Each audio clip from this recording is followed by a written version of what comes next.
বিসমিল্লাহির রহমানির রহিম। আসসালামু আলাইকুম রহমতুল্লাহ। আজ আমি কথা বলবো একটি গুরুত্বপূর্ণ বিষয়ে, সেটি হচ্ছে অতিরিক্ত কোনো কিছু ভালো নয়।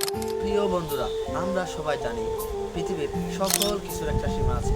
পানি যেমন আমাদের জীবনের জন্য অপরিহার্য, কিন্তু আমরা যদি অতিরিক্ত পানি পান করি তাহলে তাতেও শরীরের ক্ষতি হয়। ঘুম আমাদের প্রয়োজন, কিন্তু অতিরিক্ত ঘুম অলসতা বাড়ায়। পড়াশোনা খুবই ভালো অভ্যাস, কিন্তু সারাক্ষণ পড়তে থাকলে শরীর ও মন ক্লান্ত হয়ে যায়। তেমনি মোবাইল ব্যবহার দরকার, কিন্তু সারাদিন মোবাইল দেখলে চোখের ক্ষতি হয়, সময় নষ্ট হয়। খেলাধুলা শরীরের জন্য ভালো, কিন্তু সারাদিন খেললে পড়ালেখা হয় না।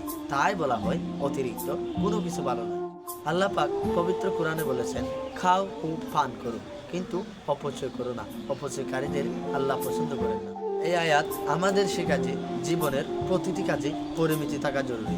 যে ব্যক্তি সীমা রক্ষা করতে জানে সে ব্যক্তি সফল হয়। প্রিয় বন্ধুরা, আসুন আমরা সবাই প্রতিজ্ঞা করি জীবনের প্রতিটি কাজে সংযম ও পরিমিতি বজায় রাখবো। খাবার, ঘুম, পড়াশোনা, মোবাইল সব কিছুতে সীমা মেনে চলবো। কারণ সত্যি কথা হলো অতিরিক্ত কোনো কিছু ভালো নয়, পরিমিতি সুন্দর।